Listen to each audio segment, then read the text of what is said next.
कहानियों की अनोखी दुनिया। लाइक करें, सब्सक्राइब करें मेरे चैनल को और ऐसे ही दिलचस्प अनोखी कहानियाँ देखते रहें। मजेदार सी कहानियाँ आपके लिए। आज पायल को देखने लड़के वाले आए थे, लेकिन उन लड़के वालों में एक खासियत है कि उन्हें लड़की में कोई अच्छाई नहीं चाहिए, बस उन्हें पकौड़े बनाने आते हो। अरे पायल की माँ, जाओ पायल को बोलो कि लड़के वाले आ गए, कुछ चाय नाश्ते का इंतजाम करे। पायल की माँ अंदर गई तो देखा कि पायल पहले से ही चाय नाश्ता बना रही थी। थोड़ी देर बाद पायल चाय नाश्ता लेकर आई। अरे राहुल बेटा, तुम्हें कुछ पायल से बात करनी हो या कुछ पूछना हो तो पूछ सकते हो, बाकी हमें तो बिटिया बहुत पसंद है। माँ आप ही पूछो ना, मैं क्या पूछूं?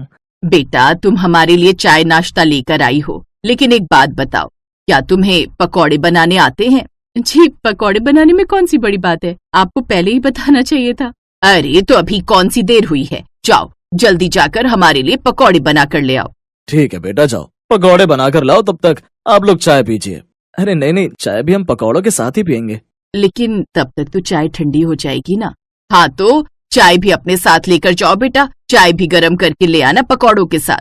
लड़की वालों को ये सब थोड़ा अजीब तो लगा, लेकिन फिर भी पायल की माँ ने उससे कहा, जाओ बेटा चाय भी लेकर जाओ। ठीक है माँ।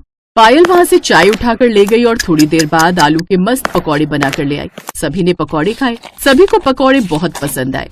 क्या बात है बेटा, तुम्हारे हाथों में तो जादू है, पकौड़े तो बहुत अच्छे बना लेती हो तुम। हमारा परिवार बहुत बड़ा है, हम सभी को पकौड़े खाने का बहुत शौक है, इसके अलावा कोई हमारा बड़ा शौक नहीं है। अगर आप लोगों को ठीक लगे तो रिश्ता पक्का समझे।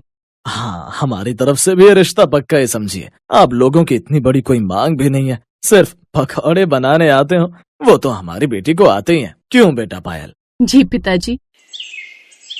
तो इस तरह राहुल की शादी पायल के साथ हो गई।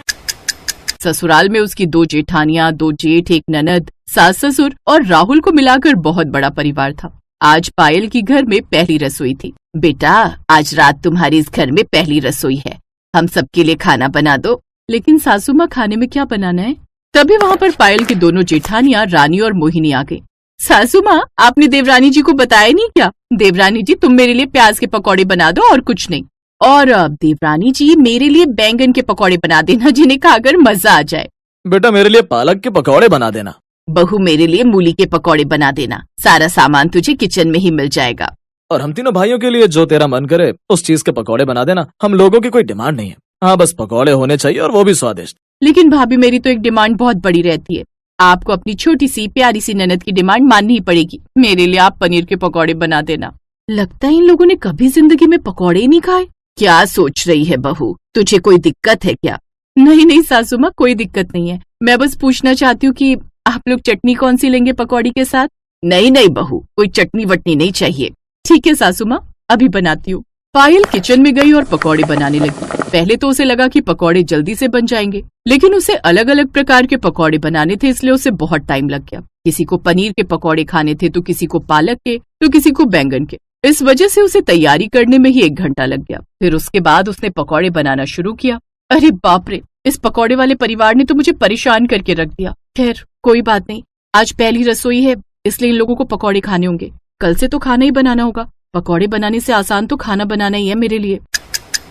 पायल ने सबकी पसंद के पकौड़े बनाए और सभी को सर्व कर दिए। सभी को पकौड़ों का स्वाद बहुत अच्छा लगा। क्या बात है पायल, तुझे तो पकौड़े बहुत अच्छे बनाने आते, इतने अच्छे पकौड़े हम लोग भी नहीं बना पाते। हाँ पायल, बहुत अच्छे पकौड़े बनाए हैं तुमने। अरे देवर जी, हमने जब एक बार तारीफ कर दी तो तुझे तारीफ करने की क्या जरूरत है? आज तेरी सुहाग रात है ना, वहाँ जितनी मन करे उतनी तारीफ कर लेना अपनी बीवी की।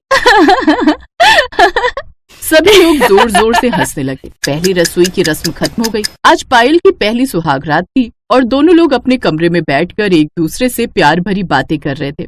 आप लोग तो सिर्फ पकौड़े खाकर ही सोने जा रहे हैं, खाना वाना नहीं खाएंगे क्या आप लोग? खाना खाने की क्या जरूरत है पायल, अभी जो हमने खाया वो खाना ही तो था। चलो ये सब छोड़ो, आज हमारी सुहाग रात है, प्यार भरी बातें करते हैं। तभी राहुल ने एक जोरदार डकार मारी। बाप रे, इतनी लंबी डकार, लगता है आपने कुछ ज्यादा ही पकौड़े खा लिए हैं। हाँ पायल, इतने स्वादिष्ट पकौड़े मैं आज तक नहीं खा पाया, इसीलिए ज्यादा खा गया शायद। थोड़ी सी वॉक करके आता हूँ, लगता है पेट में गैस बन गई है। राहुल घर के बाहर वॉक करने चला गया। किसी तरह वो रात बीती और सुबह हो गई। सुबह सुबह पायल सभी के लिए चाय बनाकर लाई। सासू माँ, आपने पायल को बताया नहीं कि सुबह सुबह हम लोग अकेले चाय नहीं पीते, चाय के साथ पकौड़े भी तो चाहिए होते हैं। अरे बहू, वो अभी अभी नई बहू बनकर आई है, धीरे धीरे उसे हमारे घर के नियम और कानून पता चल जाएंगे। बहू, सिर्फ चाय में मजा नहीं आएगा, तेरे हाथ के पकौड़े मिल जाते तो मजा आ जाता। हाँ भाभी, पकौड़े बना दो, अगर आप चाहो तो मैं भी आपकी मदद कर देती हूँ। पायल ने फिर से सभी की पसंद के अलग अलग पकौड़े बनाए, तब जाकर उन्होंने चाय और पकौड़े एक साथ खाए। पायल को ज्यादा कुछ समझ में नहीं आ रहा था कि उस घर में आखिर चल क्या रहा है। दोपहर का वक्त था, खाने का टाइम था। तभी पायल अपनी सास के पास आई और उससे बोली, सासू माँ, लंच का टाइम हो गया है, बताइए खाने में आप लोग क्या खाएंगे। बहू, शायद अभी तक तुझे कुछ समझ में नहीं आया। बहू, हम लोग सुबह नाश्ते में भी पकौड़े ही खाते हैं, दोपहर के खाने में भी पकौड़े ही खाते हैं और रात में भी हम लोग पकौड़े ही खाते हैं। पकौड़े के अलावा हमें कुछ खाना पसंद नहीं। लेकिन सासू माँ, हमें कभी कभी खाना भी खाना चाहिए, सिर्फ पकौड़े खाकर तो सबकी तबीयत खराब हो सकती है। बहू, हमने इस घर में तेरी शादी बस इसलिए की है क्योंकि तुझे इतने स्वादिष्ट पकौड़े बनाने आते हैं। इस घर में ना ही तेरी जेठानियों को ढंग के पकौड़े बनाने आते हैं, ना ही तेरी ननद को, और ना ही मुझे इतने स्वादिष्ट पकौड़े बनाने आते हैं। इसलिए चुपचाप सभी की पसंद के पकौड़े बना दे, और कुछ बनाने की जरूरत नहीं है। ठीक है सासू माँ, बना देती हूँ। पायल फिर से किचन में गई और सबकी पसंद के अलग अलग प्रकार के पकौड़े बनाने लगी। पकौड़े बनाते बनाते उसकी हालत खराब होने लगी। ऐसे ही दिन बीतते गए और एक दिन सभी के पेट में बहुत तेज दर्द उठा। सभी की तबीयत बहुत ज्यादा खराब हो गई, यहाँ तक कि पायल की भी। राहुल, जल्दी से पापा को फोन कीजिए, वही हमें अस्पताल ले जाएंगे, क्योंकि हम सबकी हालत बहुत खराब है। कौन किसको अस्पताल ले जाएगा भला। हाँ हाँ, तुम बिल्कुल सही कह रही हो, अभी करता हूँ ससुर जी को कॉल। राहुल ने पायल के पिताजी को तुरंत कॉल किया। उसके पिताजी तुरंत आए और सभी को अस्पताल ले गए। डॉक्टर ने सभी का चेकअप किया और उनकी कुछ जांच भी की। रिपोर्ट देखने के बाद डॉक्टर हैरान हो गया। आप सभी के पेट में सड़न पैदा हो गई है, बहुत ही बड़ा इन्फेक्शन हुआ है सभी के पेट में। इतना ज्यादा ऑयली आप लोग खाते हैं, बस सब इसी का परिणाम है। क्या खाते हैं आप लोग खाने में? डॉक्टर साहब, मेरे ससुराल वाले सुबह से लेकर रात तक सिर्फ पकौड़े ही खाते हैं। नाश्ते में भी पकौड़े, लंच में भी पकौड़े, डिनर में भी पकौड़े। कोई रिश्तेदार आ जाए उसको भी पकौड़े ही खिलाते हैं हम लोग। मैंने कई बार इन लोगों से रिक्वेस्ट की कि कुछ और खाइए वरना तबीयत खराब हो सकती है, लेकिन ये लोग नहीं माने। देखिए, बहुत बुरी बात है। अब आप लोगों को कुछ पौष्टिक आहार, हरी सब्जियां, ये सब लेने पड़ेंगे, वरना बहुत बुरा हो सकता है आप लोगों के साथ। अगर आपने पकौड़े खाए तो जो मैं दवा देने जा रहा हूँ, ये दवाइयां भी असर नहीं करेंगी, क्योंकि इम्यूनिटी भी बहुत वीक हो चुकी है आप लोगों की। डॉक्टर साहब, हमें नहीं पता था कि पकौड़े खाने से इतना नुकसान हो सकता है हम लोगों को। सिर्फ आप लोगों की ही नहीं, बल्कि आपकी बहुएं प्रेग्नेंट होंगी तो आने वाली संतान भी स्वस्थ पैदा नहीं होंगी, उसे भी शुरू से बीमारियां पकड़े रहेंगी। मैं तो कहूंगा अगले 6 महीने तक आप लोग पकौड़े को हाथ तक मत लगाना। उसके बाद खाने का मन हो तो कभी कभार खा सकते हो। डॉक्टर साहब, हम आपसे वादा करते हैं कि अब हम लोग कभी पकौड़े नहीं खाएंगे। बस किसी तरह इस बार हम सबको ठीक कर दीजिए। हमने अपनी बहू को भी पकौड़े बनवा बनवा कर बहुत परेशान कर डाला। डॉक्टर साहब ने सभी को ग्लूकोज की ड्रिप चढ़ा दी। 2 दिन सभी को एडमिट रखा। 2 दिन बाद वो लोग अपने घर आ गए और उस दिन के बाद सभी ने मिलजुल कर पौष्टिक खाना बनाना शुरू कर दिया और पकौड़े खाने हमेशा हमेशा के लिए बंद कर दिए।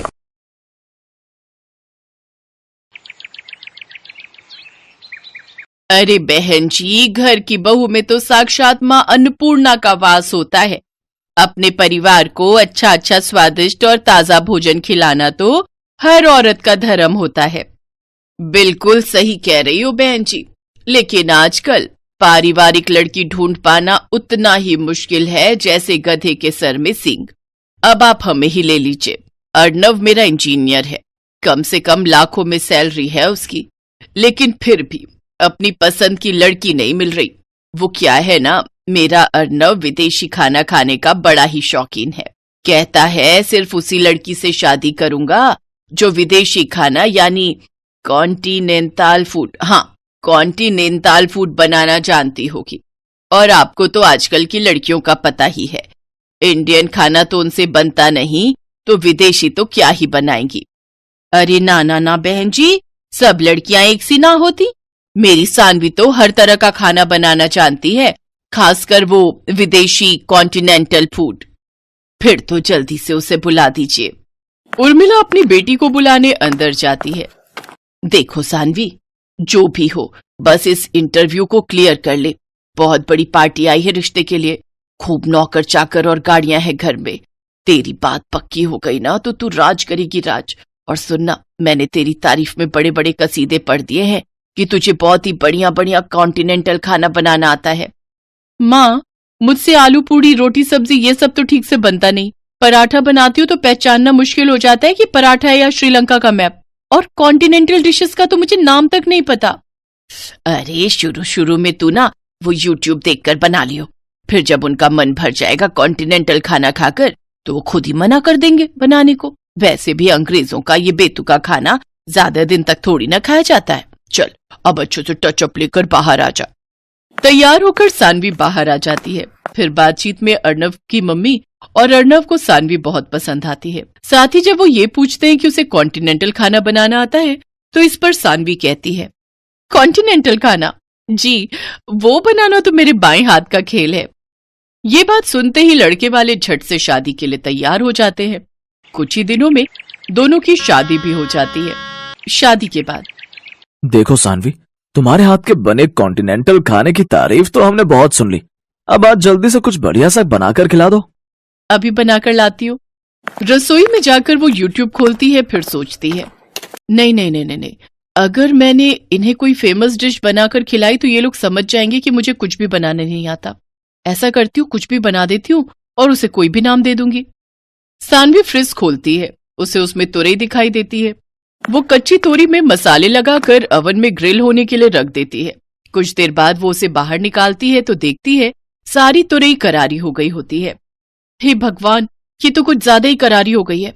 हाँ, एक काम करती हूँ, मेयोनीज और टमाटो केचप दोनों को मिक्स करके इसके ऊपर लगा देती हूँ। फिर सानवी पूरे कॉन्फिडेंस के साथ वो परोसती है और खुद किसी बहाने से रसोई में चली जाती है। वो डिश देखकर अर्णव अपनी माँ से कहता है, छी माँ, ये कौन सी सब्जी की डेड बॉडी है, काली पीली सी। छी माँ, मुझे तो देखते ही उल्टी आ रही है। ऐसा ना हो मुझे उल्टी हो जाए। चुप कर तू, पता भी है मैंने कितने कसीदे पढ़े हैं तेरी तारीफों के। तू मॉडर्न है, तुझे विदेशी कॉन्टिनेंटल खाना पसंद है। अब कहीं बहू को पता चलेगा ना तू ऐसा है तो कहेगी किन गवार लोगों से पाला पड़ गया है। अब उसने बनाया है तो कॉन्टिनेंटल डिश ही होगी कोई। तू तो बस बीच बीच में झूठी मूठी तारीफ करता रही हो। ठीक कहती हो माँ, लेकिन सच्ची में माँ, ये बहुत ही वाहियात है खाने में। तभी सानवी वहां आ जाती है। वाह वाह बहू, क्या मजेदार कॉन्टिनेंटल खाना बनाया है तूने। इतना मजेदार खाना तो मैंने किसी 5 स्टार होटल में भी नहीं खाया। अरे वाह, माँ जी को मेरे हाथ की ये जली हुई तोरई इतनी पसंद आई। वाह वाह वाह भगवान, तूने बचा लिया। हाँ सानवी, अच्छा बना है। अब तुम कल बनाना इटालियन पास्ता।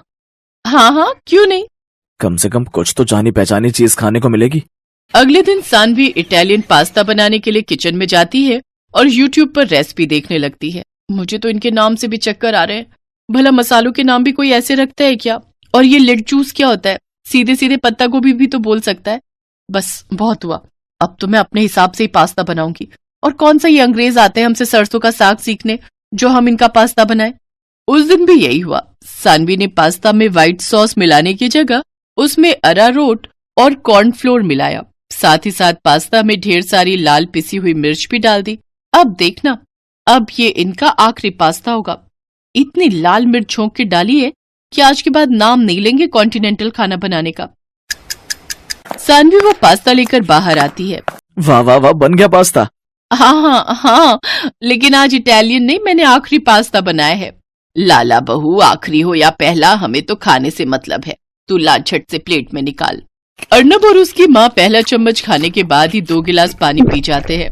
पास्ता थोड़ा तीखा लग रहा है ये कहकर वो पास्ता छोड़कर उठ जाते हैं। अब वो हर रोज इसी तरह अजीबोगरीब डिशेस बनाकर कभी वो पनीर स्वाहा बनाती तो कभी साग अनकारा। एक रोज सास अपनी बहू से, बहू तेरी ना दिल्ली वाली बुआ सास, उनका बेटा और बेटी भी आ रहे हैं।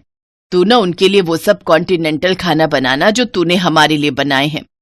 वो बुआ ना बड़ा ही मजाक उड़ाती थी मेरा कि भाभी तेरी जिंदगी तो दाल चावल रोटी में ही कट जाएगी। हमारे घर तो हर देश का खाना बनता है। आज सबको दिखा दूंगी मेरी बहू कितनी गुनी है। हैं? अब पर माँ जी, मैं कह रही थी कुछ सिंपल ही बना लेते हैं। सबको ना ये मिर्च मसाले वाला खाना पसंद नहीं आता। नहीं, तुम वही सब बनाना, उन लोगों को भी पता चले कि हमारी बहू कितनी मॉडर्न है। और हाँ, वो पनीर सुहाहा और आखिरी पास्ता भी जरूर बनाना, बस मिर्च थोड़ी कम रखना। शाम को सब मेहमान आ जाते हैं। दिल्ली वाली बुआ, उनकी बेटी और कनाडा में 7 साल तक शेफ की नौकरी करने वाला उनका बेटा मयंक, वो सब सानवी के लिए गिफ्ट लेकर आते हैं। फिर रात को सब बैठकर साथ में डिनर कर रहे थे। मयंक बेटा, तू तो एक बढ़िया शेफ है, लेकिन मेरी बहू तो तुझसे भी बड़ी शेफ है। उसके हाथ का पनीर सुहाहा और आखिरी पास्ता तू खाएगा ना, तो उसका स्वाद तो तू भूलेगा ही नहीं। फिर मयंक एक एक करके वो डिशेस चखने लगा तो उसका दिमाग घूमने लगा और वो गुस्से में कहता है, जी अब बस भी करो, कॉन्टिनेंटल के नाम पर ये क्या खिला रहे हो आप? जली हुई तोरई, राख हो चुके पनीर टिक्के और अरारोट में बना हुआ आखिरी पास्ता, ये भी कोई खाना है? अरे ये कॉन्टिनेंटल तो क्या कोई फूड ही नहीं है। भला कौन से ग्रह के लोग ऐसा बेस्वाद खाना खाते हैं? मैं एक शेफ हूँ और अच्छे से बता सकता हूँ इसमें क्या क्या डला है और ये कैसे बना है। सानवी बहू, ये जो कह रहा है वो सच है। मुझे माफ कर दो मम्मी जी, मुझे लगा था मैं यूट्यूब से सब देख देख कर बना लूंगी, लेकिन सब गड़बड़ हो गया।